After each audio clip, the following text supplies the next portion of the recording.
वसल्लम उतलुबुल इल्मा वलो बिस्सीन सदक़ल्लाहुल अज़ीम व सदक़ रसूलुहुन नबियुल अमीनुल करीम व नहनु अला ज़ालिका लमिनश शाहिदीन व शाकिरीन वल्हम्दुलिल्लाहि रब्बिल आलमीन।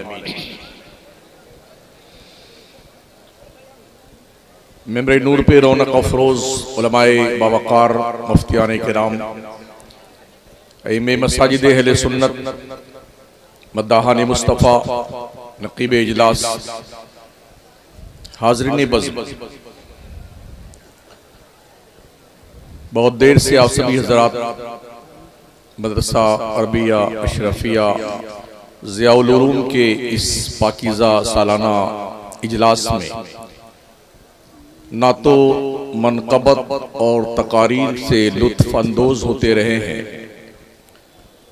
मैं भी आपकी खिदमत में हाजिर हूँ कुछ देर के लिए अपनी मालूमात की रोशनी में कुछ मुफीद और कारामद बातें आपकी खिदमत में नज़र करने की कोशिश कर रहा हूँ।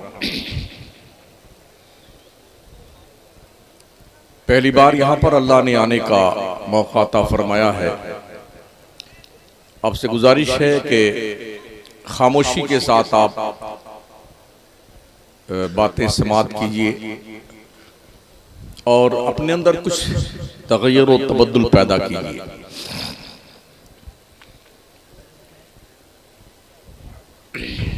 मोहम्मद वो किताबे कौन के तोराए पेशानी, मोहम्मद वो हरीमे कुद्स के शमे शबिस्तानी, तराशा जिनके नाखून का हिलाले आसमां मंजिल, गुसाला जिनके तलवों का जुलाले आबे हैवानी, वो उम्मी जिनके आगे मोहर बरलब बुलबुले सिदरा, वो नातिक जिनके आगे अक्ले कुल तिफले दबिस्तानी।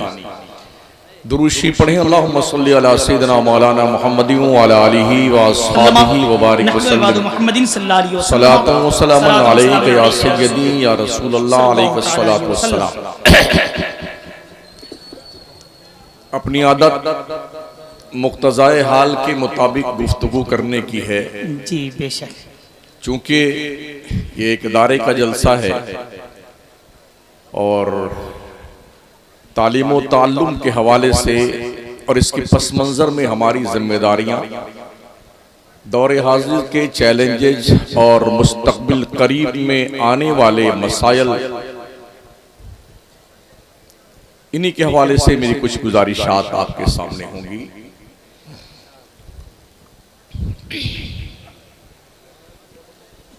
तालीम एक ऐसा अल्लाह का इनाम है जो हर किसी को दिया नहीं जाता।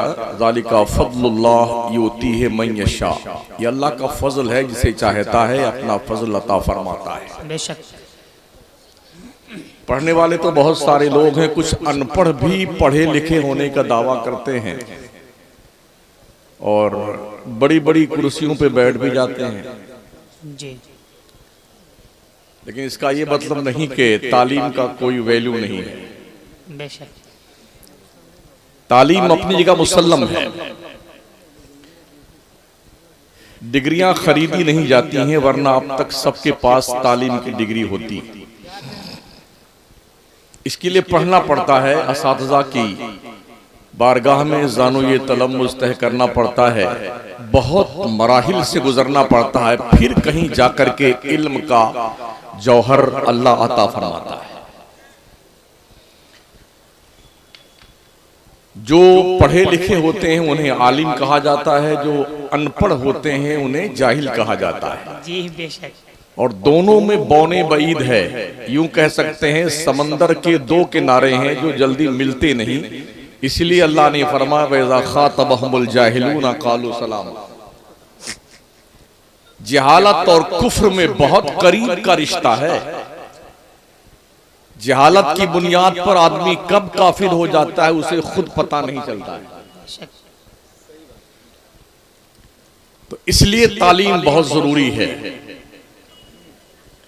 और इससे बढ़कर के इनाम आप पर क्या हो सकता है कि आपके रब ने आपसे जब पहली बार बात की है अपने पैगंबर के तवस्सुल से, वो भी हजरत ईसा पैगंबर के आसमान पर उठाए जाने के 571 साल के बाद तो रब की तरफ से पहला जो पैगाम आया था वो तालीम का, बेशक, क्वालिफिकेशन का, पढ़ाई का, साक्षरता का।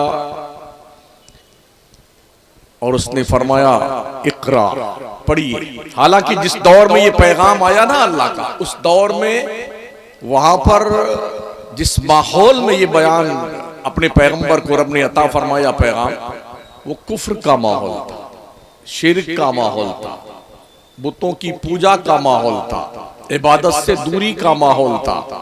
लेकिन अल्लाह ने इबादत का हुक्म नहीं दिया, अल्लाह ने रुकू और सजदे का हुक्म नहीं दिया, बल्कि इल्म हासिल करने का हुक्म दिया। मतलब ये कि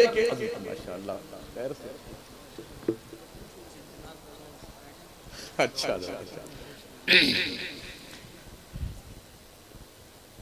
मुक्तजाए हाल तो ये था कि अल्लाह इबादत का हुक्म देता, क्योंकि उसके बरखिलाफ खुदा के मुकाबले में जने कितने खुदा बना लिए गए थे और बैठे वहां थे जहां आज हम और आप जा करके तवाफ करते हैं, उस घर में बैठे हुए थे। लेकिन अल्लाह ने कुफ्र के मुकाबले में, शिर्क के मुकाबले में इल्म का पैगाम अता फरमाया। पढ़िए, पता ये चला कि कुफ्र और शिर्क के मुकाबले में इल्म जैसी अजीम नेमत पा लेने के बाद ही आदमी इन तमाम तर बुराइयों से बच सकता है। हम अपने मुल्क की जब पुरानी तारीख पढ़ते हैं तो तालीम यहां भी इतनी मुश्किल थी कि चंद लोग के पास इल्म था, वो चुपके चुपके पढ़ते थे और अपने शिष्यों को कान में 2-4 मंत्र बता देते थे, इसी का नाम इल्म था। मगर हमारे पैगंबर सल्लल्लाहु ताला अलैहि वसल्लम ने इल्म को पानी और हवा से ज्यादा सस्ता कर दिया। लेकिन फिर भी लोग इल्म हासिल करने से कतराते हैं। आप यूं अंदाजा लगा सकते हैं कि हमारे मजहबी किताब का पहला पैगाम तालीम है, और उस किताब पर ईमान रखने वाली कौम जिसे मुसलमान कहते हैं, इस कौम में अनपढ़ों की अक्सरियत है, असाक्षर लोगों की, अज्ञान लोगों की, इल्म से दूर लोगों की ज्यादा तादाद पाई जाती है। हालांकि बिल्कुल मदरसों में देखें तो तालीम बिल्कुल फ्री है, एक पैसा नहीं लगता। लगता है क्या? खाने का पैसा नहीं लगता है, रहने का पैसा नहीं लगता है, पढ़ाई का पैसा नहीं लगता है, कहीं कहीं इलाज का भी पैसा नहीं लगता है, कहीं कहीं ड्रेस भी दिया जाता है, फिर भी लोग पढ़ने नहीं आते। अब आपको या तो रस्सी में बांध कर लाया जाए मदरसों में पढ़ाने के लिए, या जिस तरह से पिंजरे में तोता और कबूतर और मैना को बंद करके रखा जाता, ऐसे लाया जाए आपको पढ़ाने के लिए, तब आप पढ़ेंगे।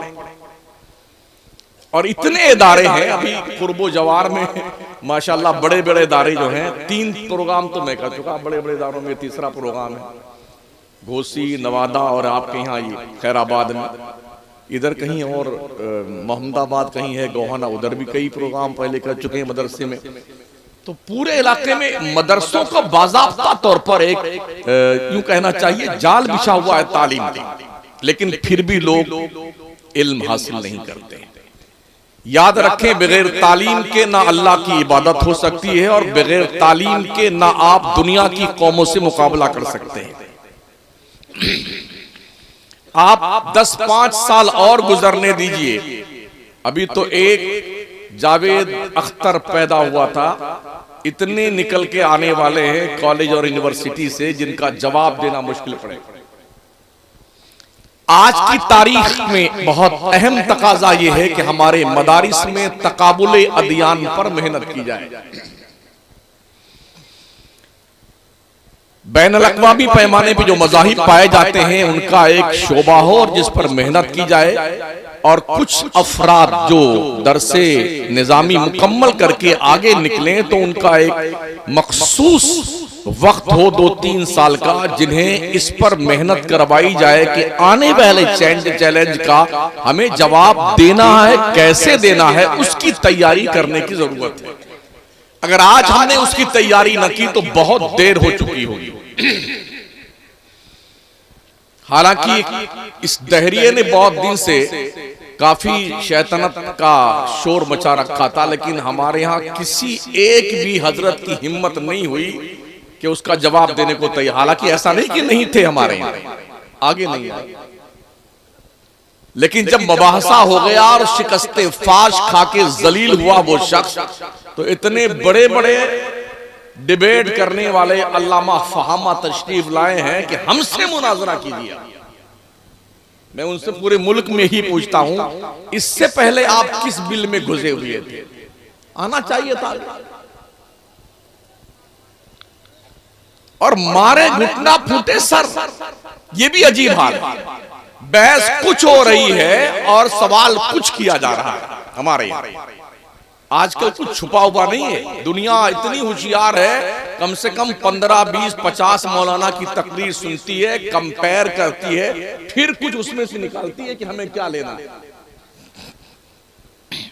हम समझते हैं शायद हम बड़े काबिल आदमी हैं, बस हमारी तकरीर सुनकर के लोग खामोश हो गए। नहीं, लोग बाज़ाब्ता तौर पर सोचते हैं, गौर करते हैं, सुनते हैं, दसियों का सुनते हैं, उसके बाद कोई फैसला लेते हैं।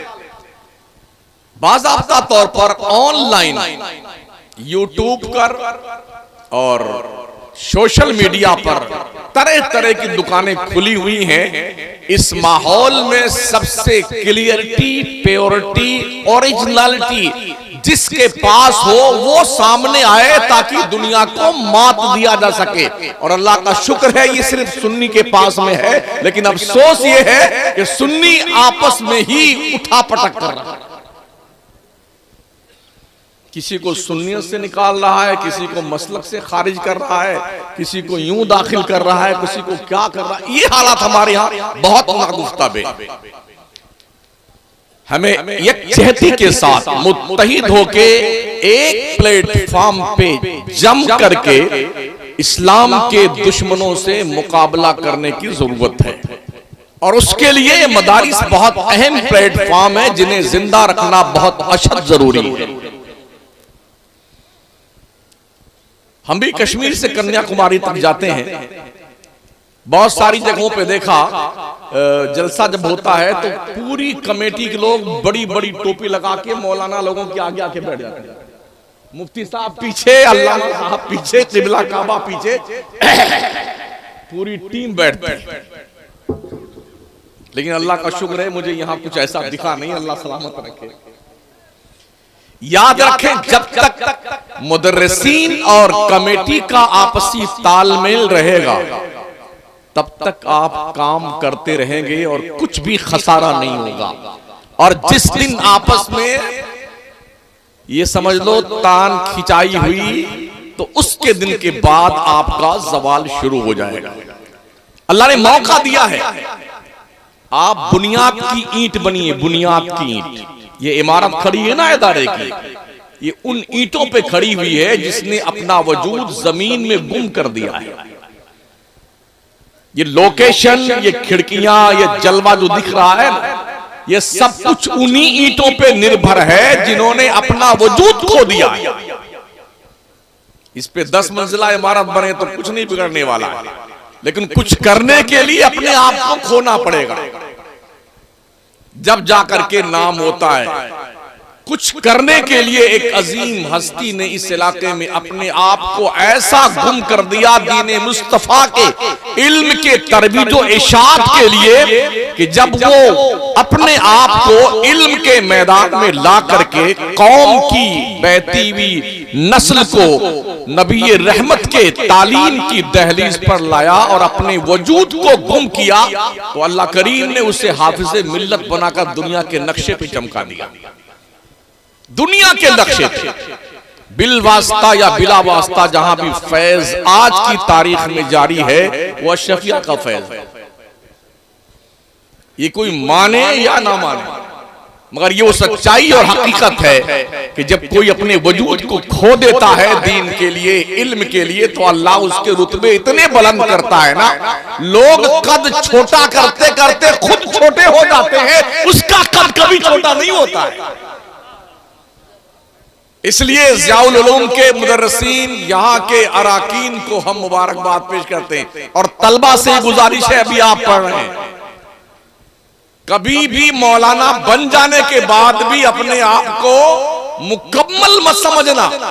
जिस दिन अपने आप को आपने मुकम्मल समझ लिया, ये समझ लो आपका जवाल शुरू हो जाएगा। आप मरते दम तक स्टूडेंट रहिए, तालीम के लिए लालायित रहिए, कोशिश कीजिए कहीं से भी इल्म मिले उसे कलेक्ट कर ले, इसलिए कि वो इल्म आपके बाप आदम की वरासत, आपके बाप आदम की वरासत। और बड़े अदब के साथ अहले मदारिस से गुजारिश है, सिलेबस में कुछ तब्दीलियां लाई जाएं। हमने यही देखा है, नूरुल ईज़ा से शुरू होता है कुएं का बयान, तो हिदायत तक सिर्फ कुआं कुआं कुआं, चूहा गिर गया, बिल्ली गिर गई, कुत्ता गिर गया, छुछुंदर गिर गई, छुपकली गिर गई, कितना पानी निकाला जाए, फट गया तो कितना निकाला जाए, सड़ गया तो कितना। आज कुएं हैं क्या दुनिया में? तो नूरुल ईज़ा से लेकर के और हिदायत आखिरैन तक सिर्फ ये चैप्टर पढ़ाना दानिशमंदी नहीं है, इसे साइड में कीजिए। अब दौरे जदीद है, नल पे बहस कीजिए, नल पर, हाउस पर, इस पे बहस कीजिए, टंकी पे बहस कीजिए, मगर सोचने के लिए लोग तैयार नहीं। ऐसे ही हजरत फलसफा लाख घुसे उड़े, यूनान तो तबाह हो गया, बर्बाद हो गया, मगर अब तक जुज़ुल लज़ी ला यतजज़्ज़ा को सीने से हमारे मदरसों ने लगा रखा है। हाँ जी, जो जौहर के टुकड़े नहीं हो सकते हैं, और ये है, ये साइंस ने टुकड़े टुकड़े के बता दिया भाई साहब, हमने सब तोड़ डाले जौहर पर। आज जरूरत है फलसफे किताब निकाल करके उस जगह साइंस को लाया जाए, ताकि हमारे बच्चे जदीद साइंस से लैस हो करके दुनिया के साइंसदानों की आंखों में आंखें डाल करके उनका बाज़ाब्ता तौर पर जवाब देने की सलाहियत पैदा करें। ये कोशिश करने की जरूरत है। 8 किताबों का बोझ माशाअल्लाह हम सब खूब लादे हैं सर पे। हाँ, अब भी यही चल रहा है, लेकिन बदलाव लाने की जरूरत है। हमारे मुल्क में भी हर 3 साल पर सिलेबस की चेकिंग की जाती है, क्या निकालना है क्या डालना है सिलेबस में। 3 साल पे इसकी समीक्षा होती है, बाज़ाब्ता इसका बोर्ड होता है, और शिक्षा मंत्री सिंत्री होते हैं, सब बैठकर इस पर गौर और फिक्र करते हैं, कुछ निकालते हैं और कुछ डालते हैं चैलेंजेस के हवाले से। तो इसलिए जरूरत इस बात की हमारा भी एक बोर्ड बने, क्या जरूरत है डालने की सिलेबस में, क्या निकालने की जरूरत है। आज की तारीख में बच्चों की तबीयत पर क्या चीज बोझ नहीं बनेगी और कितना इजी कौन सा इल्म होगा, वो ला करके हमें अपने बच्चों को उससे लैस करने की जरूरत है।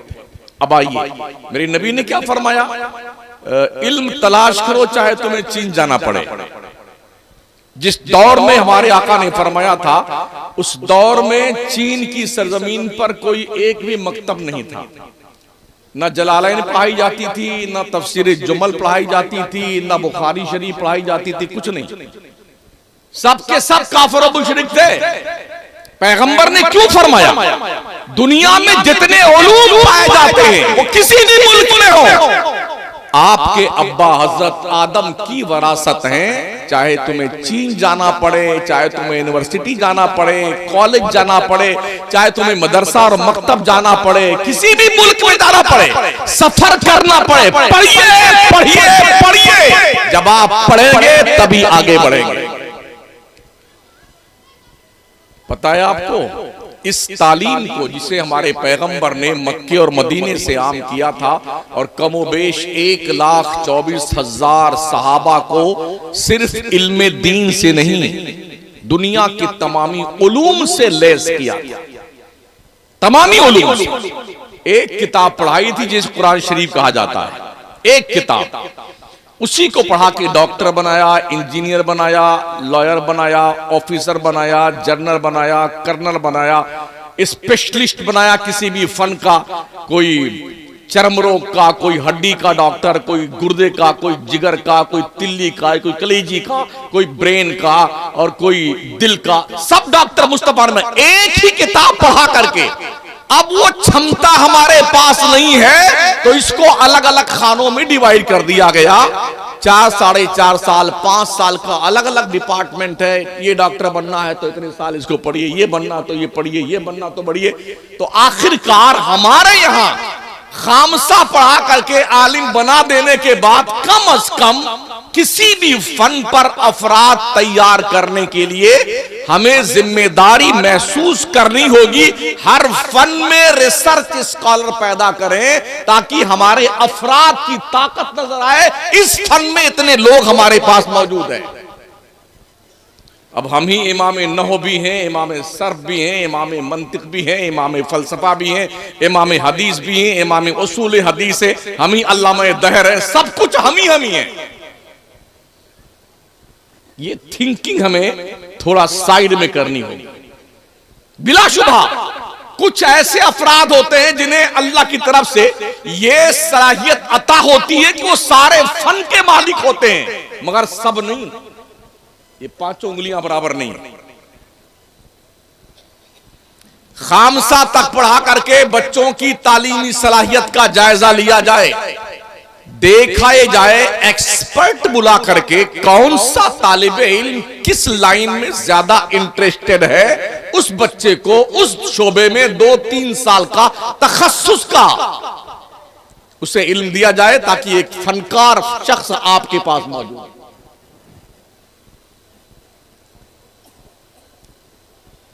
एक हाफिज़े कुरान जो पढ़ाने वाला मुदर्रिस होता है ना, उसकी क्लास में 12 से 13 बच्चे होने चाहिए, मगर हम मुल्क भर में जाते हैं, देखते हैं किसी हाफिज साहब के पास 35 बच्चे हैं, किसी के पास 40 बच्चे हैं। जुल्म करते हो। आपको ढंग के हाफिज नहीं नजर आएंगे। एक मुदर्रिस 40 बच्चों को चराए या पढ़ाए, फैसला ये करना है। एक मदरसे में गए तो 45 बच्चों को एक मुदर्रिस चरा रहा था, क्या पढ़ाएगा वो? 12 से 13 बच्चे होने चाहिए हिफ्ज क्लास में एक मुदर्रिस के पास, ताकि मुदर्रिस सबक पारा, आमोख्ता और सबक तीनों खुद ही सुने। ऐसा नहीं कि मुदर्रिस, ये भी गुजारिश है सदर मदरसे से अर्ज बड़े अदब के साथ में, जब घंटी लगे तो हर मुदर्रिस का मोबाइल अपने कमरे में जमा कर लीजिए सदर साहब। इसलिए हमने देखा है 3-4 बच्चे हाफिज को बुला लिया, तू इसका सुन ले, तू इसका सुन ले, और हम क्या करते हैं, इधर आ भाई, मोबाइल ये बंद करना होगा। बड़ी माजरत है आपके सबसे भी जरा सा। इसने हया खा ली, इंसानियत का जनाजा निकाल दिया, बेगैरती का शोर शराबा करके पूरी दुनिया को बेहया बना दिया, अदब खा लिया, एहसास मार डाला इसने। इसका वजूद इतना बड़ा है, मगर जो खाने वाला सामान इसमें है वो इतनी बड़ी, जिसको हजरत चिप रहमतुल्लाह अलैह कहते हैं, इतनी बड़ी है। उसका हजम नहीं बढ़ा, इतना सब कुछ खाने के बाद भी उसका हजम नहीं बढ़ा, इतनी छोटी सी। तो इसको मुदर्रिस को चाहिए कि सदर मुदर्रिस कमरे में घंटी लगते ही जमा कर दो, और जितने भी आपके दोस्त अहबाब घर वाले हैं उनसे कह दो भाई ये हमारे क्लास का टाइम है, इस टाइम में हमें फोन मत करना।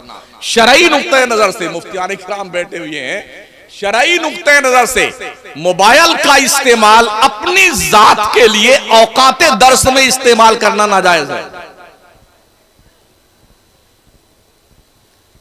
मगर अमल होता है इसमें। कुछ तो ऐसे लगे पड़े रहते हैं ना, पूरी घंटी खत्म हो गई, हाँ जाओ जाओ जाओ जाओ। यकीन माने कोई कमेटी का फर्द, कोई सदर मुदर्रिस आपसे कुछ नहीं पूछ सकता है ना, लेकिन अल्लाह तो जरूर पूछेगा आपसे। अल्लाह मुहासिबे हकीकी है, तुमने एक एक लम्हे का जवाब देना अपने परवरदिगार को। आज रब ने तुम्हें मौका दिया है, बच्चों का हक मार करके इन पे जुल्म मत करो, अपनी सलाहियतों को बच्चों के सीने में उड़ेल दो, ताकि ये बच्चे तुम्हारी शोहरत और तुम्हारे इस्तकबाल को, तुम्हारे इकबाल को बुलंद करने के लिए दुनिया के नक्शे पहचाने जाए। हाफिज़े मिल्लत को किसने पहचानवाया है? शागिर्दों ने। जिन शागिर्दों के दिल में, सीने में उस मर्दे कलंदर ने इल्मे दीन मुस्तफा को उड़ेला था ना, दुनिया के नक्शे पे फैले, दुनिया ने जाना क्या कोई शख्सियत है जिसने ऐसे अफराद पैदा किए।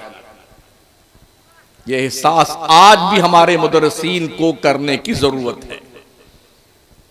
तो चाहे दुनिया का इल्म हो, चाहे दीन का इल्म हो, ये दोनों इल्म हमें सीखने की जरूरत है। मगर अफसोस ये है, कॉलेज में हम नहीं दिखते।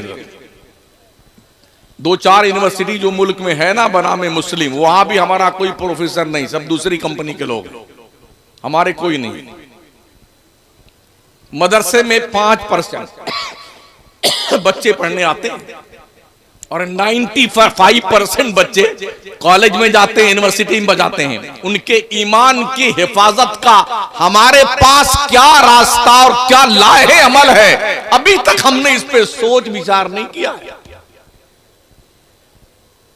बहुत सारे बच्चे ऐसे हमारे हैं जो कॉलेज पढ़ रहे हैं, यूनिवर्सिटी में पढ़ रहे हैं, JNU में पढ़ रहे हैं, जामिया मिल्लिया में पढ़ रहे हैं, हमदर्द में पढ़ रहे हैं और बनारस हिंदू यूनिवर्सिटी में पढ़ रहे हैं। मुस्लिम बच्चे, सुन्नियों के, जब कोई बात समझ में नहीं आती है और उनके प्रोफेसर उल्टी सुल्टी बात बताते हैं ना, तो वो बच्चे, उनका कहना है हजरत, जब हम अपने उलमाए किराम से फोन करके कुछ पूछना चाहते हैं, हजरत बड़े ये दर्द है मिल्लत का, तो लोग अपना फोन बंद रखते हैं। हमारी रहनुमाई करने वाला फोन पर भी कोई नहीं जो कॉलेज के बच्चे हैं। और किसी का फोन लग भी जाए तो इतना जोर से, हमेश कहीं का, तेरे बाप के गुलाम हम हैं, ये लो उल्टा। और अगर फोन लग गया तो जवाब ये होता है। उन बच्चों के ईमान और अकीदे के तहफ्फुज के लिए हमने क्या लाए हैं अमल तैयार किया है। ये तो बड़ा आसान है, अपनी महफिल में बैठ करके झूमते रहना, उछलते रहना, हम शमसुद्दीन जिंदाबाद के नारे लगाते रहना, पर तुम्हारे पास उन बच्चों के ईमान के दिफा के लिए, तहफ्फुज के लिए क्या लाहे अमल है, वो तो जरा बताओ मुझे भाई साहब। मेरा मोबाइल 24 घंटे ओपन रहता है, सिर्फ फ्लाइट में, फ्लाइट मोड में रहता है। कभी 3 बजे फोन आएगा रात में, कभी 2:30 बजे आता है, कभी 4 बजे आता है। पहली घंटी आई, दूसरी शायद आए, उससे पहले मैं फोन उठा लेता हूं, ये जवाब देने के लिए कि पता नहीं कौन सा बच्चा किस लाइन का है, किस मामले में उलझा हुआ है। और कश्मीर से कन्याकुमारी तक जो हमारे अइम्मे किराम हैं, लगभग मेरी अपनी मालूमात के मुताबिक 60 से 65% जो अइम्मा हैं वो ज्यादा पढ़े लिखे कम है। जो मेरा सर्वे, वो कहां कब उलझ जाए कुछ पता नहीं है।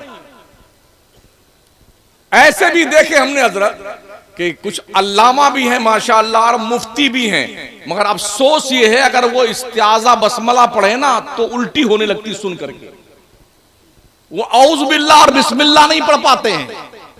इल्म के पहाड़ हिमालय पर्वत हैं, इतने बड़े अल्लामा, मगर उनके पीछे अगर नियत बांध लो तो या तो नमाज दोहरानी पड़ेगी और या फिर तोड़ के भागना पड़ेगा।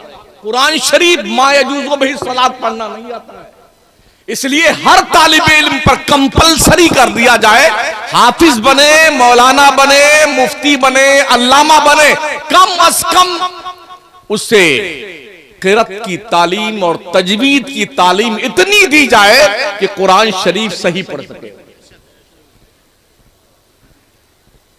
हमारे यहाँ मिसालें दी, फलां साहब के यहाँ, फलां लोगों के यहाँ बड़ी अच्छी कुरान की तिलावत की जाती है, तो भाई साहब आप भी साहब हैं, आप क्यों नहीं करते? एक इलाके में जाना हुआ तो एक हजरत किबला हाफिज साहब भी थे और कारी साहब भी थे। कम से कम 20-25 बच्चे उनके क्लास में पढ़ रहे थे। मगरिब का वक्त हुआ तो जनाब मुसल्ले पे तशरीफ ले गए। यकीन मानिए कि मुझे नमाज दोहरानी पड़ी और इतनी फहश गलतियां, लहने जली नहीं हजरत, लहने मुजल्ला पढ़ रहे थे। अच्छा, मौलाना लोग की थिंकिंग क्या है ये सब कारी साहब लोग हैं। अरे महोदय जी, जब तक किरत नहीं सीखेंगे चाहे मुफ्ती साहब बन जाए, आपको कुरान पढ़ना नहीं आएगा। और अतिल कुरान तरतीला, और तारीफ क्या की गई इसकी मौला अली ने बना, तजवीदुल हुरूफ व मारिफतुल वकूफ, ये किरत की तारीफ है, तजवीद तरतील की। कुरान से पूछे ना, हमारे यहां कारियों का कोई सब्जेक्ट ही नहीं है।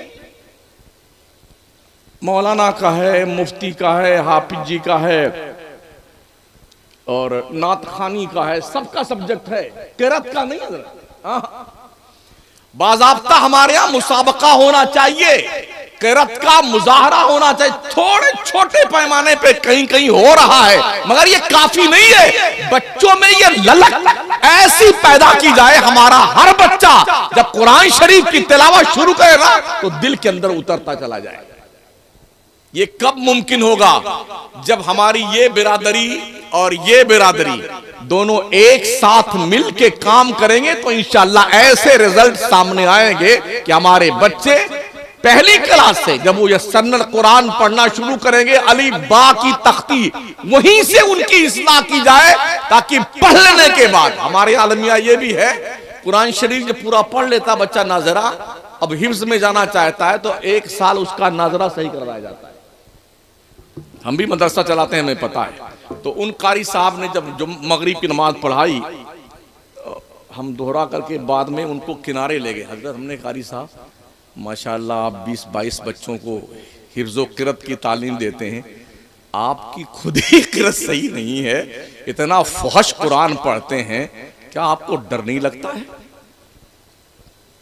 अब आप पढ़ नहीं सकते, आपके पास वक्त नहीं, तो आपको मेरा यह मशवरा है, अल्लाह के वास्ते किसी अच्छे कारी का, जो हदर में पढ़ने वाला कारी हो, अच्छा कारी, आजकल यूट्यूब का जमाना है, सर्च कीजिए उसे और अपने जब सोए आप शाम को तो बजे बजाय कुछ और अगड़म बगड़म देखने के कान में ठूंस लीजिए एयरफोन और सुनिए उसकी तिलावत, वो कैसे तिलावत करता है, कहाँ इख्फा है, कहाँ इजहार है, कहाँ इकलाब है, कहाँ गुन्ना करना है, कहाँ नहीं करना है, कहाँ वक्त भी इब्दाल है, कहाँ वक्त भी इस्कान है, ये सब सीखिए और यूं इंशाअल्लाह कुछ तो सही हो ही जाएगा आपका कुरान।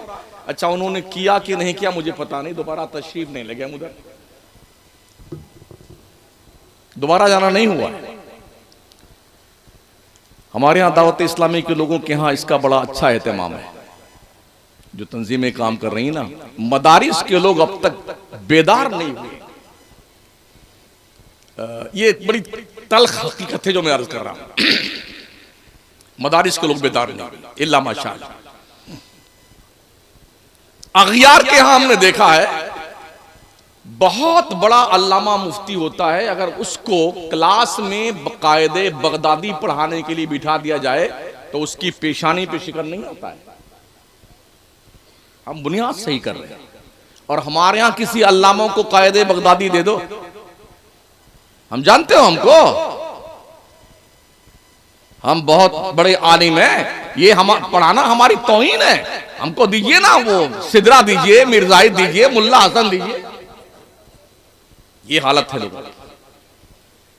ये बलाए नागहानी इस कदर फूट पड़ी है कि बस अल्लामान वाला हाफिज। तो इल्म सीखिए और इल्म सीखने के हवाले से जागरूकता पैदा कीजिए, अंगूठा टेक रहे ना एक अभियान चलाइए। गली कूचे में कोई बच्चा खेलता मिले उसे टांग करके रस्सी में बांध कर लाके मदरसा ज़ियाउल कुरान में दाखिल कर दीजिए।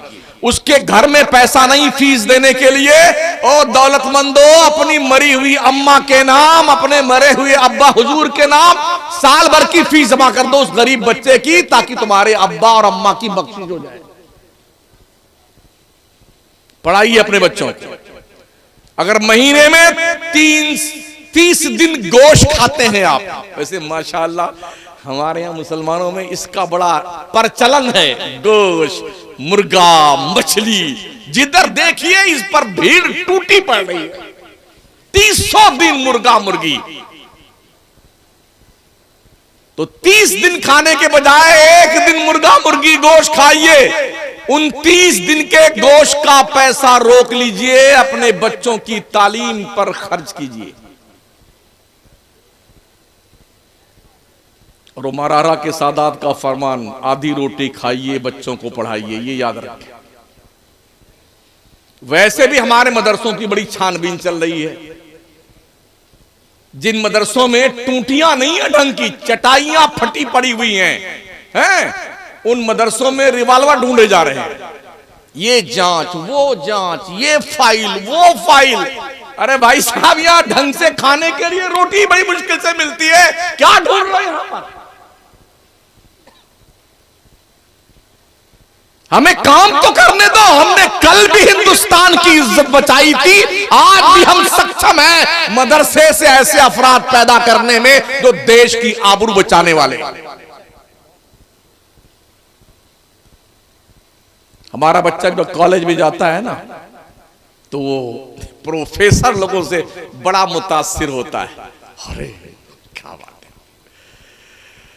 वो साइंस का प्रोफेसर बहुत कसम खुदा की बड़ा टैलेंट है। अल्लाह की इज्जत की कसम, जितने भी टैलेंट लोग हैं, काश हमारे लोग अगर निकाह ना टूटे जरा। हाँ, बड़ी अफसोस की बात तो ये है, अगर किसी गैर सुन्नी से कोई सुन्नी बात करता हुआ दिख जाए, निकाह टूट जाता है। बड़ा हमने बहुत मजबूत बांध रखा है, तो जिसका टूटता होगा टूटता। पर चलन चल रहा है, जहां शमसुद्दीन जाएगा वहां हम नहीं जाएंगे। हमने कहा क्या हुआ, का निकाह टूट जाएगा। भाई हमारा तो नहीं टूटता यार। अगर तुमने रस्सी कमजोर वाली ली है तो उसको बदल लो, कोई तगड़ी वाली रस्सी ले आओ। पूरी टीम का निकाह टूटता है। काश जितने प्रोफेसर लेक्चरर हैं ना, अल्लाह की इज्जत की कसम, आला हजरत की एक किताब किफलुल फकीहिल फाहिम फी अहकाम क़िरतास दराहिम, माशियात के जितने प्रोफेसर हैं, अगर वो घुटने ना टेक दें तो मुझे बताना, दीजिए तो जा करके, लेकिन अलग सेलेक्ट तो करना पड़ेगा। Excuse me sir, please you read this book. इमाम अहमद रजा खान फाजिल बरेलवी। दुनिया ने हमारे आला हजरत को ये समझा और समझाया लोगों ने। वो तावीज लिखते थे, वो फातिहा करते थे, वो मिलाद पढ़ते थे, वो बरेली में रहते थे, कहीं पढ़ने नहीं गए। भाई साहब, इनका इंट्रोडक्शन मिलाद, फातिहा, कुरान खानी और जो है तावीज से मत करवाओ, किताब पेश करो। साइंसदानों के सामने किताब पेश करो आला हजरत की, फौज मुबीन दर रद्द हरकत जमीन। प्रोफेसर की दिमाग की गुत्थियां उलझ जाए पढ़ने के बाद। दो तो किताब इंग्लिश में आप उसका ट्रांसलेशन करवाइए, आसान तरीके पे दीजिए ना। शायद आपने सुना होगा, एक बहुत बड़े शायर थे मोहसिन काकोरवी, कसीदा लिखा था, समते काशी से चला जानिबे मथुरा बादल, बर्क के कांधे पे लाती है सबा गंगा जल। ये कसीदा लिख के लाए कि आला हजरत को जाके पढ़ के सुनाएंगे तो हमारी बहुत तारीफ करेंगे। आए आला हजरत की नमाज पढ़ने का वक्त हो चला था और आला हजरत ने भांप लिया है किस मकसद के लिए जलवा फरमा हुए हैं। तो आला हजरत अली रहमान ने अपना कसीदे मेराजिया थमा दिया उनको। जरा इसको देखिए आप, जब तक मैं अपनी नमाज पढ़ लेता हूँ, थोड़ा औरादो वज़ाइफ से फारिग होता हूँ। आला हजरत औरादो वज़ाइफ नमाज से फारिग हुए, तब तक मोहसिन काकोरवी ने कसीदे मेराजिया पढ़ लिया। और जब आला हजरत तशरीफ लाए तो मोहसिन काकोरवी अपना कसीदा ऐसे दबाया, चुप पे चले गए। क्या शर्म आती है मुझे, इमाम अहमद रजा के कसीदा मेराजिया पढ़ लेने के बाद मैं अपने कसीदा को सुनाऊं, मुझे शर्म आती है। हमने आला हजरत का इंट्रोडक्शन नहीं करवाया है। हमने क्या करवाया है? दुश्मन अहमद पे शिद्दत कीजिए, मुल्हिदों की क्या मुरव्वत कीजिए। हमने शिद्दत किसका नाम है? लड़ाई झगड़े का, मारपीट का, कत्लो गारतगरी का नाम शिद्दत है? गलत तासुर दिया जा रहा है। अफसोस ये है दुनिया मुतनफ्फिर हो रही हमारे मसलकी आला हज़रत से, हमारे घिनौने किरदार की बुनियाद। जबकि आला हज़रत सरकार खुद लिखते हैं, जो लोग मुज़ब्ज़ब हैं उनके साथ शिद्दत से पेश मत आओ, सख्ती से पेश मत आओ, मोहब्बत का सलूक पेश करो ताकि उनका अकीदा ठीक हो जाए। और यहां ये जितने भी अभी नाबालिग मुफ्ती पैदा हो रहे हैं ना, नाबालिग, ये लिए कलम बैठे ही हुए हैं। कलमा पढ़िए, फिर से निकाह पढ़वाइए, फिर से अपना, फिर से इस्लाम के दायरे में आइए। हमें इस पे गौर करने की जरूरत है। तबलीग किसके हम करने आए हैं? सुन्नियों में? सुन्नियों की हमारी हालत कश्मीर से कन्याकुमारी तक है, यह है कि पूरे मुल्क में सिर्फ ढोल, ताजिया, बाजा, गाजा, हुलूस, मेला, और अभी तो बाज़ाब्ता माज़अल्लाह अल्लाह की पनाह, बाज़ाब्ता रशियन डांस हो रहा है मज़ारों में, उर्स के मौके मज़ार पर। 10 दिन पहले की बात, कासगंज के इलाके में रमजान शाह बाबा के उर्स में रशियन डांस करवाया गया है। मेरे पास सारा रिकॉर्ड मौजूद है। एक गैर मुस्लिम महिला आयोग के अध्यक्ष को गैरत आई, उसने इस अश्लीलता के खिलाफ संघर्ष किया और जाकर के पुलिस स्टेशन में कंप्लेन किया, ये हमारी सभ्यता के खिलाफ है। एक गैर मुस्लिम महिला का जमीर तो जागा, मगर मुसलमान बेगैरत का जमीर नहीं जागा। ये मज़ारों पे सब सारा काम हो रहा है। हमारी उलमा की टीम जो निकल रही है ना, ये कुछ काम करना चाहते हैं, हमने देखा है। अगर कुछ थोड़ा दीन के मामले में नहीं भी ये ऐसा करे वैसा करे, तो कमेटियां क्या करती, आप जाइए हम दूसरा इमाम ले आएंगे, तो ये काम करेंगे। आज एक मैसेज आया, कहीं पर उलमा ने फैसला किया कि शादी ब्याह में अगर डीजे आएगा तो हम लोग निकाह नहीं पढ़ाएंगे। तो कौम ने मीटिंग करके ये फैसला सुना दिया, अगर डीजे आने पे निकाह नहीं पढ़ाया तो हम मदरसे को चंदा देना बंद करते हैं। ये हालत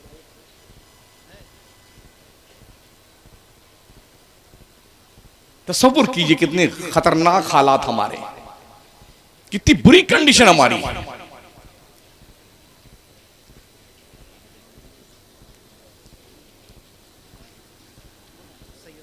जी जी सर।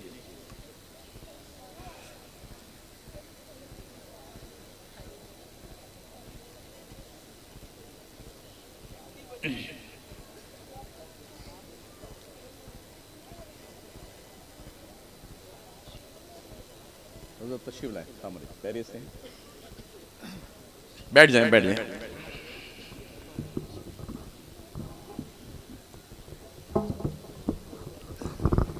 इस इल्म को फैलाने के लिए, जिस इल्म को मेरे मुस्तफ़ा ने फरोग दिया था, पता है, मदीने में इमाम मालिक ने बाज़ाब्ता तौर पर क्लास लगा रखी थी। कूफे की सरजमीन पर मौलाए कायनात मुश्किल कुशा शेरे खुदा के चले जाने की बुनियाद पर 1-2 नहीं तकरीबन 500 सहाबे किराम हिजरत फरमा के कूफा चले गए, जहां पर इल्म और हदीस का इल्म बाज़ाब्ता तौर पर वहां से लोगों के दिलों में मुंतकिल किया जाता रहा। बसरा, बगदाद, इन सारे इलाके जात में बाज़ाब्ता इल्म सिखाने की फैक्ट्री कायम थी और दूसरी जगहों पे इतना एहतमाम नहीं था।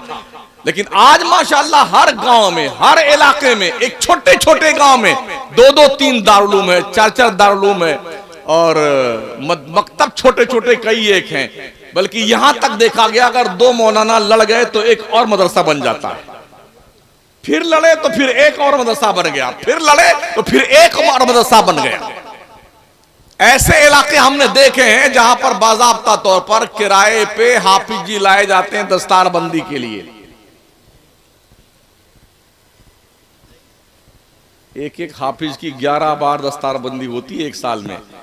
हाँ, एक मदरसे से 1100 रुपए मिल जाता है, एक जुब्बा शरीफ मिल जाता है, हजरत अमामा रहमतुल्लाह अलैह मिल जाते हैं, कुछ पैसे और मिल जाते हैं और नाम भी हो जाता है। मतलब तुम्हारा भी नाम हो गया, तुम्हारे मदरसे से हम फारिग हुए, हमारा भी काम हो गया। ये कार्यक्रम चल रहा है, हमें इस पर कदम लगाने की जरूरत है। हम अपनी बनाई हुई बुनियाद पर, रखी हुई बुनियाद पर दीवार तामीर करें। दूसरे यहां का सामान ला करके पगड़ी बंधवाकर अपने मदरसों के इज्जत में 4 चांद लगाया नहीं जा सकता है। हमने अपनी जो खेत तैयार की है, जिस पर हमने मेहनत की है, पता है कि हमारे बच्चे किस मेयार के हैं, उन्हें आगे बढ़ाएं।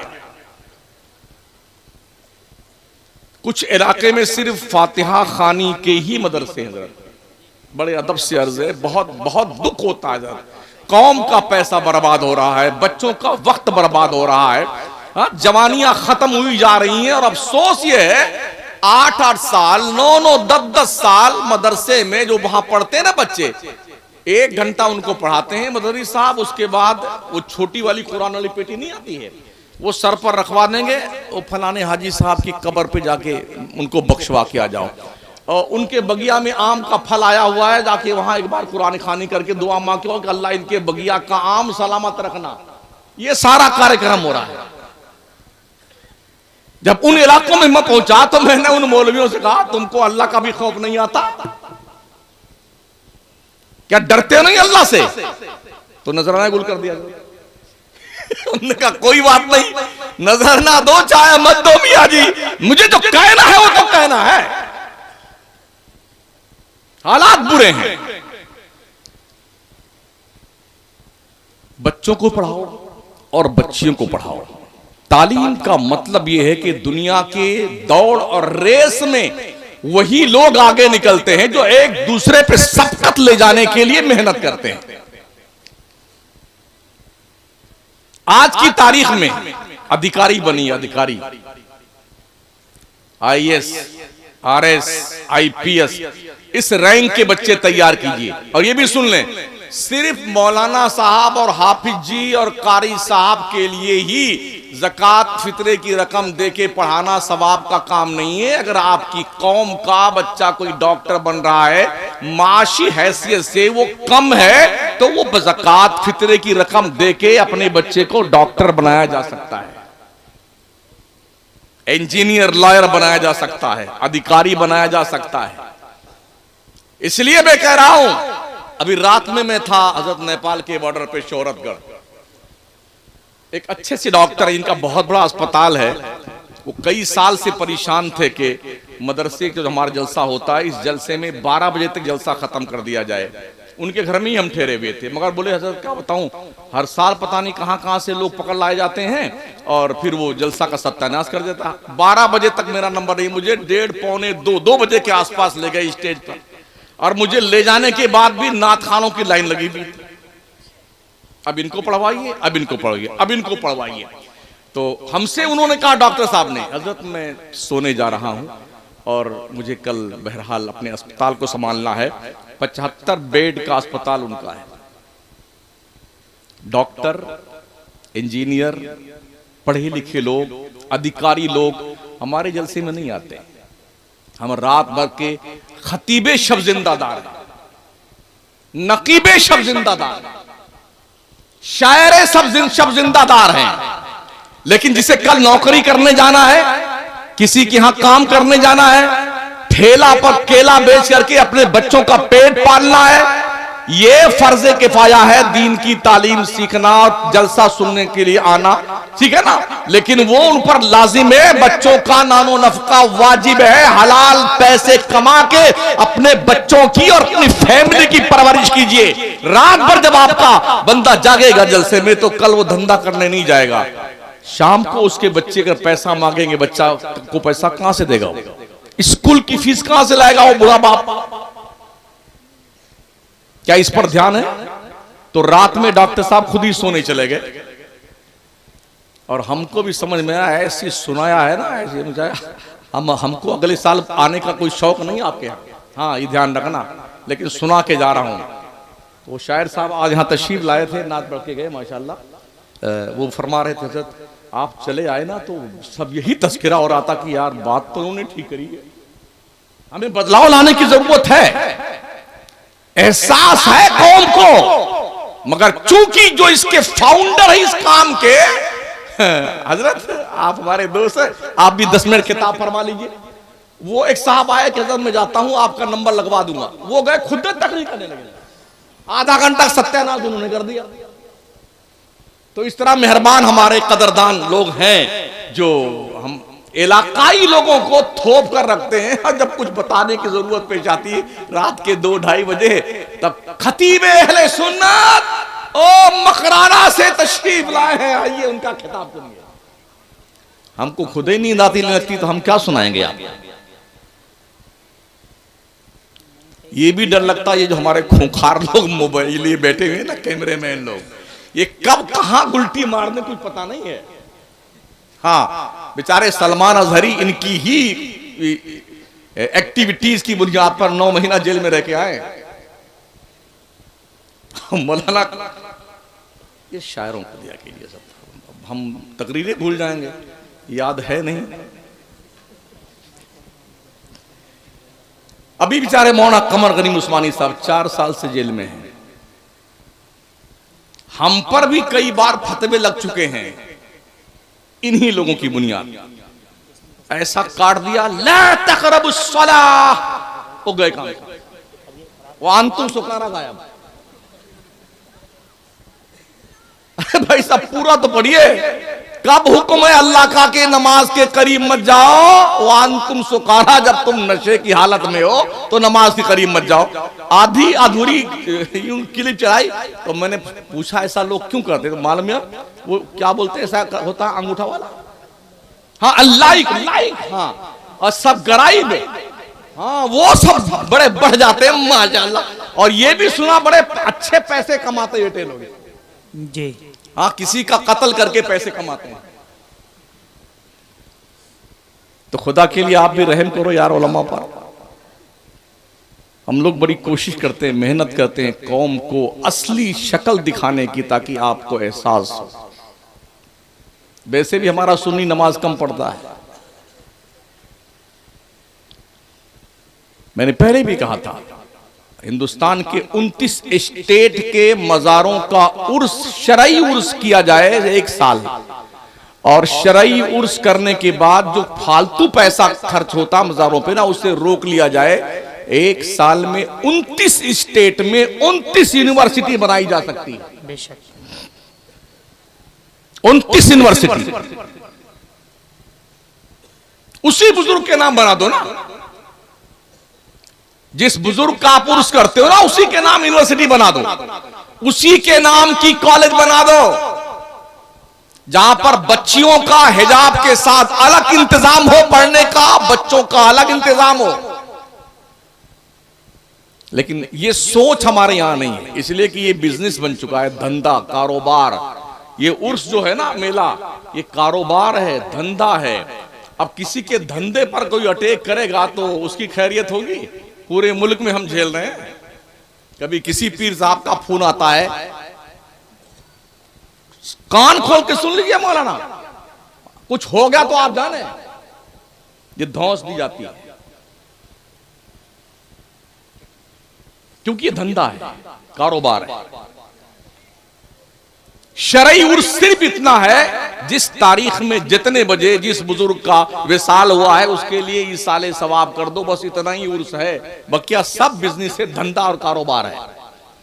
एक एक चादर 1,000 मरतबा बिकती है। ये डाला, ये खींचा, फिर दुकान पे गई, फिर हम गए उसका तो हम खरीद के लाए, फिर डाला, फिर ये हजरत गए, इन्होंने खरीद लिया, वो हजरत गए, उन्होंने, एक चादर 1000 बार बिकती है और मजार पे चढ़ती है। उसी मजार की चौखट पर सैकड़ों भिखारी भीख से तड़प रहे होते हैं, भूखे बैठे हैं, जिन्हें खाने नहीं मिलते। ठंडियों में सिकुड़ सिकुड़ के मर जाते हैं। लेकिन उसी बुजुर्ग के इसाले सवाब के लिए यह शौक नहीं पैदा होता हमारी कौम के लोगों को कि जिस 1000 रुपए की चादर तूने खरीदी है बुजुर्ग को ओढ़ाने के लिए, यही 1000 रुपए का कंबल खरीद करके उस गरीब को दे दे जो चौखट पे बुजुर्ग के पड़ा हुआ सर्दी में ठिठुर ठिठुर के मर रहा है। यह ज्यादा सवाब मिलेगा तुझे।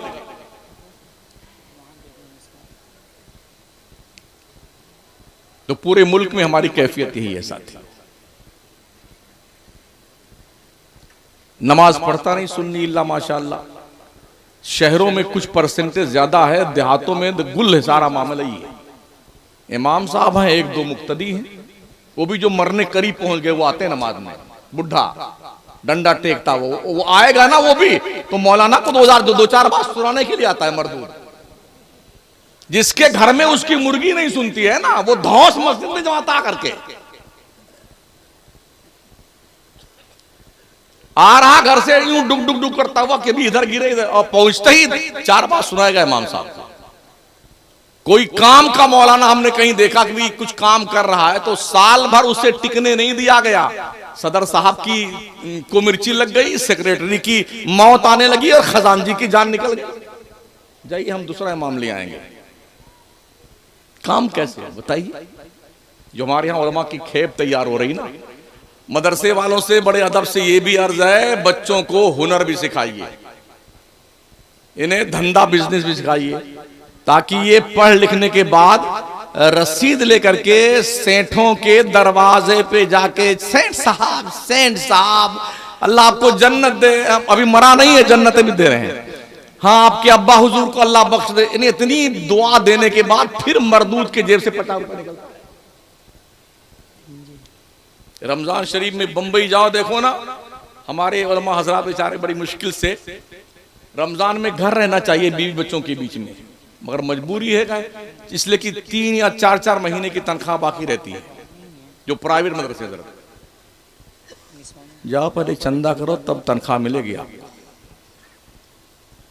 बेचारा मारा मारा फिरता है, 55 मरतबा एक सेंट के यहाँ जाता है। वो सेंट सठियाया हुआ मरदूद है जो 50 रुपल्ली देगा तो 3 मरतबा दौड़ाएगा मौलाना। हम भी आदमी काम के थे, लेकिन पहले ही दिन भिड़ंत हो गई एक सेंट से जो चंदा करने गए मुंबई, आज के 40 साल पहले। उसकी ऑफिस में जितने भी हमें कुछ याद थे ना, पढ़ के निकले वही थे, हमारी अभी इसके वहीं फाड़ा रसीद उसके टेबल पे फेंक के आ गया, नहीं पढ़ाना है मदरसा। तो अल्लाह ने 2 पैसा क्या दे दिया ना, तो ये पागल हो जाते हैं बेटे। ओ मंगतो भिखारियों सुन लो, अल्लाह फरमाता है या अय्युहन्नास अंतुमुल फुकराओ इलल्लाह, ओ लोगों तुम सब के सब मंगते और भिखारी हो अल्लाह के दरबार के। भिख मंगे कहीं के, अल्लाह के मंगते हो और फिर अल्लाह के बंदों पे धौंस जमाते हो। तुमने कोई सुरखाब के पर लगाए कि तुम्हारे पास दौलत आ गई है। मौलाना तुमसे अच्छा बिजनेस करना जानता है। बाबुल बुयू ये पढ़ते हैं, इनसे पूछो ना बे सलम क्या है, बे ताती क्या है, बे मुजारबत क्या है। ये माशाअल्लाह नूरुल इज़ा से लेकर के और वहां शरह वकाया और हिदाया अखरैन तक जो है ये यही पढ़ते हैं। बिजनेस कहते किसे हैं? बाज़ाब्ता MBA अगर करवाया जाए ना तो ये बच्चे हमारे MBA में मास्टर डिग्री होल्डर हो सकते हैं बिजनेस के मामले में। लेकिन चूंकि हमारे यहां इसका कोई बाज़ाब्ता इंतजाम नहीं है, अच्छा बिजनेस कर सकते हैं। लॉकडाउन के पीरियड में हजरत बड़े बड़े हजरत टाइम पूरा बता दीजिएगा। हाँ, लॉकडाउन के पीरियड में बहुत काबिल उलमा माशाअल्लाह जो मंतिक फलसफा पढ़ाने में 1 नंबर थे, जो हदीस और कुरान के ऊपर बड़े माहिर, बहुत महारत रखने वाले थे। तनख्वाहें रोक ली कमेटी ने, बच्चों की परवरिश करना मुश्किल हो गया, तो उन लोगों ने ये लाइन छोड़ दी। एक मौलाना का इंटरव्यू मैंने पढ़ा, उनका लेख पढ़ा, उन्होंने एक बिरयानी की दुकान खोल ली। जो 8,000 पे खुद पढ़ाते थे ना, कम वक्तों ने उनकी तनख्वाह रोक ली। तो जब बिरयानी की दुकान उन्होंने खोली लॉकडाउन के बाद में, तो 18 मौलाना और उनके यहाँ बिरयानी की दुकान पे काम पे लगे, जिन्हें वो 18,000 तनख्वाह एक एक मौलाना को देते थे, और खुद कम से कम 1 लाख रुपया बिरयानी में महीने में कमाते। ये मुरादाबाद और रामपुर के इलाके की बात कर रहा हूं। तो अगर आलिम तिजारत करने पे आ जाए ना, तो हम आपसे अच्छी तिजारत कर सकते हैं, लेकिन अगर ये सब तिजारत करने लग जाएं तो दीन कौन समझाएगा? नबी का दीन कौन समझाएगा? अकल्ले कलील तनख्वाह में पढ़ाता है हमारा मौलवी, हमारा हाफिज, हमारा कारी। सरकारी जो मदरसे हैं वहां तनख्वाहें ठीक मिलती हैं, उनकी बात नहीं करता, लेकिन सब सरकारी तो नहीं है, अक्सर गैर सरकारी हैं। वहां पर जो नागुफ्ता बेहालात है ना तनख्वाहों के हवाले से, वो काबिले रहम और काबिले अफ़्व करम है। हजरत पीर साहब किबला सैयद साहब तशरीफ रखते हैं। एक और जुमला अर्ज कर दूं, ये भी मुसीबत हजरत है। अगर कोई नए पीर उस महल्ले में तशरीफ ले गए और खैरियत से वो इमाम जो मस्जिद में है उस पीर के सिलसिले का मुरीद नहीं है, तो पीर साहब चुप्पे अपने कमेटी के मेंबर के कान में फूंक के जाएंगे, इसको निकाल देना, अपने सिलसिले का कोई इमाम लेके आओ। भाई साहब ये क्या हो गया? अपने सिलसिले का और गैर सिलसिले का क्या होता है? अशरफी, रजवी, कादरी, अबुलोलाई, नूरी, बरकाती, जितने भी सुन्नी बुजुर्ग हैं, पीर हजरात हैं, जितने सलासिल, ये सभी तो अपने। तो कुछ मौलाना इसलिए निकाल दिया था कि ये उस सिलसिले के मुरीद नहीं थे।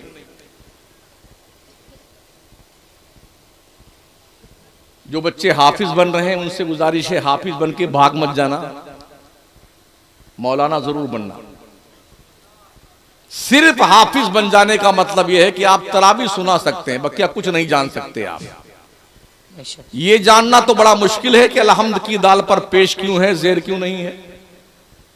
यही नहीं पता रहेगा आपको कि नमाज की शर्तें कितनी हैं, नमाज में फराइज कितने हैं, वाजिबात कितने हैं। सफर के हालत में है तो आप नमाज अगर पढ़नी पड़ जाए किसी मुसाफिर के पीछे, आप मुसाफिर नहीं तो कैसे पढ़ना है, मुक्तदी की कितनी किस्में हैं, उसके अहकाम क्या है, यही पता होगा आपको। कितने इमामों से मुलाकात हुई जो हमने उनसे पूछा मुक्तदी की कितनी किस्में हैं, तो बोलते ये क्या होता है।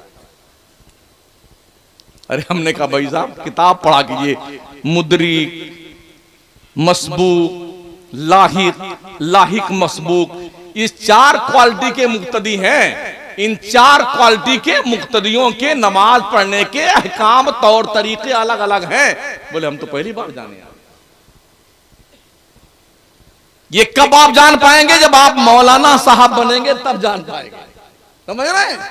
हाँ, इसलिए सिर्फ हाफिज जी बन के भाग मत जाना, वरना आफत जी तो बन सकते हैं आप, आफत जी ये बन सकते हैं आप, काम कुछ नहीं कर सकते। मैं आज भी अपने आप को स्टूडेंट समझता हूं, कहीं से कुछ सीखने को मिलता है मैं सीख लेता हूं। ये बड़की टोपी चाहे उतारनी पड़ जाए लेकिन सीख लेता हूं। अपने आप को कभी बड़ा मत समझना, जब तक छोटा अपने आप को समझते रहोगे कुछ ना कुछ आता रहेगा आपके पास। और जिस दिन बड़ा समझ लिया अपने आप को तो कुछ सीखने में आप शर्मा जाए, इज्जत खराब हो जाएगी। क्या कहें? छोटी जीन से इज्जत खराब हो जाए अगर इनके पास कुछ पूछ लिया, सीख लिया। एक और बात, अपने असातिज़ा की ताज़ीम व तौक़ीर करो, उस्ताज का एहतराम करो। बगैर ताज़ीम व तौक़ीर के कुछ नहीं मिलता है, एहतराम करो। हजरत अब्दुल्ला इब्ने अब्बास कोई मसला पूछने गए हजरत ज़ैद बिन साबित के दरवाजे पे, वो भी साहबी रसूल थे, ये भी साहबी रसूल, हुजूर के चचाजाद गए तो वो दरवाजा उनका बंद था, तो बाहर हजरत अब्दुल्ला इब्ने अब्बास अपना हाथ का तकिया बना के लेट गए। जब वो घर से अपने निकले बाहर तो देखा बाहर दरवाजे पे हुजूर के अमजाद मौजूद हैं। कहे हजरत आपने हमें क्यों नहीं बुला लिया, उसी वक्त आवाज क्यों नहीं दे ली, आप इतनी देर से हमारी चौखट पे पड़े हुए हैं। तो उन्होंने कहा नहीं, एक तालिबे इल्म का यही हक है कि वो जिससे सीखने जाए ना उसके नींद में खलल ना पैदा करे, जब वो खुद जाग के आए और फिर उससे पूछा जाए तो हक बनता है पूछने का। ये सबक कौन दे रहा है? सहाबी रसूल। और हजरत अब्दुल्ला इब्न अब्बास ही फरमाते हैं, अगर तुम लोग पढ़ रहे हो ना, पढ़ने का शौक है तो लोहे की जूतियां बनवा लो, लोहे की, और फिर पढ़ने के लिए निकल जाओ। इसलिए कि चमड़े की जल्दी पड़ जाती है ना, लोहे की जूती बनाओ और फिर पढ़ने निकलो। हमने देखा कोई बुखारा से जा रहा है पढ़ने बगदाद, कोई कहां से जा रहा है, कोई घर से रोटी लेके जा रहा है पढ़ने के लिए। 100 रोटी लेके पढ़ने गए थे बगदाद एक मुहद्दिस, और जब 24 घंटा में एक रोटी खाते थे, दरिया दजला का पानी लेते, उसी में एक रोटी तोड़ लेते और उसी में थोड़ा नमक डाल के खा लेते। 100 दिन पढ़ा था उन्होंने, रोटी खत्म हो गई तो अपना जुब्बा बेच दिया, फिर कुछ पैसा मिला तो उससे खा के पढ़ते रहे, फिर अपना अमामा बेच दिया, फिर वो पैसा खर्च हुआ तो फिर उसके बाद जूती बेच दी, फिर पैसा खत्म हो गया तो अब नंगे पांव रोते हुए घर को वापस आए कि गुर्बत ने हमें पढ़ने नहीं दिया। इस तरह लोग पढ़ते थे जाकर के। एक मुहद्दिस ने तकरीबन एक नहीं 200 जिल्दें हदीस की लिखी अपने कलम से। जब वो यूं छील छील के कलम बनाया जाता था तो जो कलम छीलने में तराशे निकले ना उसे इकट्ठा करते रहे। जब उनके इंतकाल का वक्त करीब आया तो फरमाते हैं, ओ लोगों, जब मेरी मौत हो जाए तो मुझे गुस्ल देने के लिए अलग से लकड़ी मत मंगाना। मैंने जो ये हदीस शरीफ लिखते हुए कलम के तराशे इकट्ठा किए, इसी से मेरे गुस्ल का पानी गर्म किया जाए और मुझे उसी पानी से नहलाया। जब उनको उस पानी से गुस्ल दिया गया ना, गर्मा के पानी, फिर भी तराशे बच गए। हजरत इतनी किताबें लिखी थी उन्होंने हदीस शरीफ की। एक नाबीना साइंटिस्ट थे मुसलमान, उन्होंने 200 जिल्दें लिखी हैं साइंस पे। हमारे लोग जानते नहीं। हमारा स्कूल का बच्चा जाता, अरे यार, ओहो, न्यूटन कितना बड़ा माइंडेड आदमी था, आइंस्टाइन कितना बड़ा साइंसदान था, और गैलीलियो जो था वो कितना काबिल आदमी था। ये वो मंगते और भिखारी हैं जिन्होंने मुसलमानों के दस्तरखान पे पड़े हुए लुकमे खाए। स्कूल कॉलेज पढ़ने वाले बच्चों, पढ़ो ये भी, फाराबी कौन था, खवारजमी कौन था, ये पढ़ो इब्ने रशद कौन था, बू अली सेना कौन था, पढ़िए ना। ये वो साइंसदान है जिन साइंसदानों के दहलीज पर इतने साइंसदान सब मंगते और भिखारी हैं आज की तारीख में। तो हमारे बच्चे जो स्कूल कॉलेज पढ़ते हैं वो गैर साइंसदान, जो मुसलमान, उनसे बड़े मुतासिर है, क्योंकि हमने अपने उन बच्चों के पास तक उन साइंसदानों की फेहरिस्त नहीं पहुंचाई है जो मुसलमान साइंसदान थे। कुरान मुकद्दस की तकरीबन 1100 आयतें हैं जो हमें साइंस की तरफ रहनुमाई करती हैं। 1100 आयतें। साइंस मनाज़िर फितरत पर बहस करती है, रिसर्च, तहकीक, तजस्सुस, दौड़ भाग, इसे साइंस कहते हैं। कुरान क्या कहता है? अफला तुबसिरून, अफला तंजुरून, अफला ततफक्करून, अफला यतदब्बरून, अफला ताक़िलून। ये क्या है? ये साइंस ही तो है। गौर कीजिए, सोचिए, फिक्र कीजिए, आगे बढ़िए, तजस्सुस कीजिए, इसी का नाम साइंस है। मगर हम इस पे गौर नहीं करते। हमने इसे मुर्दों की किताब बना रखा है। कोई मर वर गया ना, तीजा, 10वां, 40वां, 20वां बरसी, और कुछ तो फोन करते हैं, कुछ पारे पड़े हुए हैं तो दे दीजिए। हमारे राजस्थान में इसका बड़ा प्रचलन है। तो जिस मौलाना से बहुत, तो क्या फोन कर, वो 200 कुरान लिख लीजिए, क्या कहते हैं, और किसी का बाप पढ़ता है, कुल अल्लाह वाला भी नहीं चलता यहां। 200 कुरान कोई पढ़ेगा? 500 कुरान लिख लीजिए अपने अब्बा की बख्शिश के लिए। अब वो क्या समझता, अल्लाह माशाअल्लाह हजरत नजराना कितना बना होगा, ले लीजिए आप 500 कुरान शरीफ हमारे अब्बा की बख्शिश के लिए। उसको क्या पता ये मौलाना ने क्या धप्पलबाजी करी है, कुल अल्लाह भी नहीं पढ़वाया, ऐसे टिका दिया 500 कुरान शरीफ। और फिर उस मदरसे का चंदा भी बाज़ाब्ता डाक से भेजा जाता है कि 500 कुरान शरीफ आया तो हमारे बाकी बख्शिश के लिए। तलबा यहां बैठे हैं जो हिफ्स क्लास के हैं वो उतना कुरान शरीफ याद करते हैं, लेकिन जो मौलवी क्लास के इनसे पूछें ये मतलब महीने में कितना बार कुरान शरीफ खत्म करते हैं। मैं खुद ही उसी डिपार्टमेंट का रहा हूं, कभी 1 सफा कभी 2 सफा है, और फिर जब किसी को बख्शवाने नहीं, ये लीजिए 300 कुरान शरीफ, 500 कुरान शरीफ, तुम भी खुश और हम भी खुश, जिंदाबाद माशाअल्लाह, है ना। तो हमने कुरान शरीफ को मुर्दों की बख्शिश की किताब बना रखा है। हाँ, इन्ना हाज़ल कुरान यहदी लिल्लती हिया अक़वम, बेशक ये कुरान तेरे मुर्दों की बख्शिश के लिए नहीं आया है, ये कुरान पूरी दुनिया की कमांडिंग के लिए आया है। कुरान पढ़ बंदे, दुनिया तेरी मुट्ठी में आ जाएगी। पढ़ तो सही कुरान, पढ़ता कौन है? कभी गौर करते हैं कुरान में?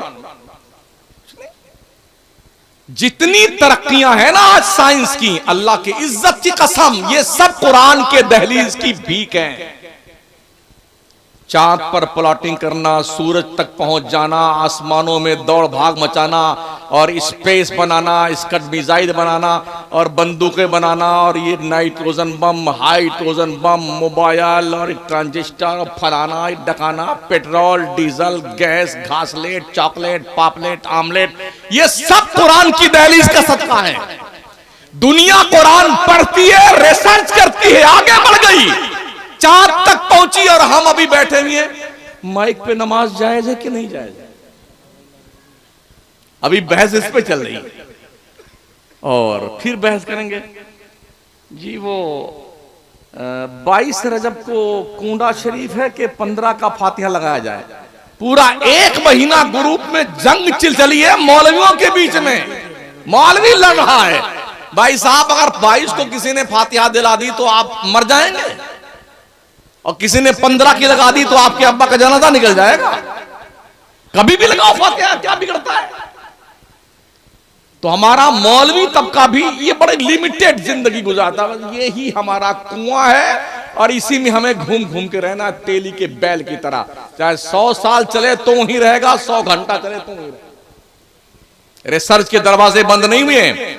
चलती ट्रेन पर नमाज का हुक्म, मुफ्ती निजामुद्दीन साहब किबला ने एक किताब लिखी है ना, हज़रत सिराजुल फुक़हा मुहक्किक़ मसाइल जदीदा।